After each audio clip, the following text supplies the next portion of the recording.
With the release of veteran left tackle Riley Reiff, the assumption is that 2020 second round pick Ezra Cleveland is going to take over on the blind side. That is the most logical option. Fewest moving parts on the offensive line. Ezra goes back to his natural position. Easy peasy lemon squeezy. But when has the Vikings offensive line ever been logical, right? In the back of my mind, I just can't shake that the Vikings could move stud young right tackle Brian Oneill to the left side and then either start Ezra at right tackle, make him learn a new position, or keep him at guard. Like, I don't trust him. Like, their motto is, if it ain't broke, break it.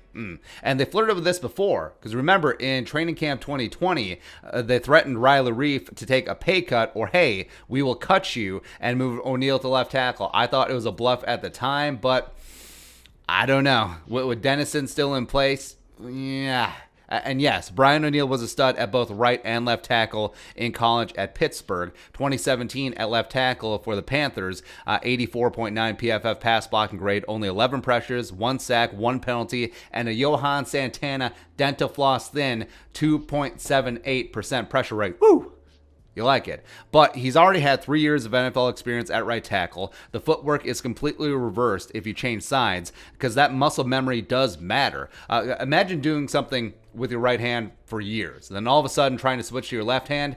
It's weird. It's awkward. It's stranger. What? We're talking about bowling. Sinners.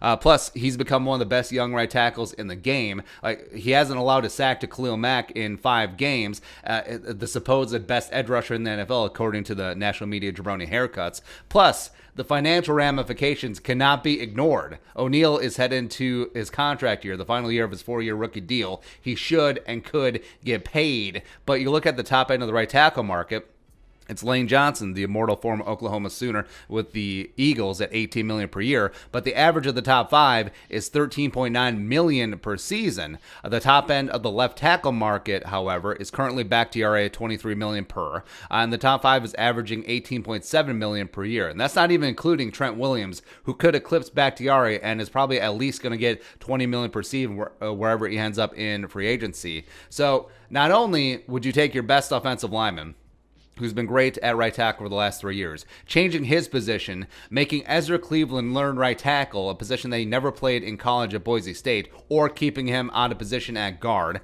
And you do that right before you have to pay Brian Oneill, potentially raising the price tag tens of millions of dollars for the duration of that contract. Okay, sure. Yeah, that sounds smart, but I don't trust them not to do it. So, no, I would say as of right now, no. Don't dick around with the good thing. I have no doubt that he would do well at left tackle if asked to do it. But keeping Oneill right tackle, where he's crushing and growing and developing, plus play Ezra Cleveland at left tackle, his natural position, unless they get Trent Williams. So that does make the most sense. But when have the Vikings made sense? I'm still worried, man. But your thoughts. Keep Brian Oneill at right tackle. Let us know in the comment section below. Subscribe for daily Vikings takes. Must support that work post on the Venmo. But until next time, Skol, production value.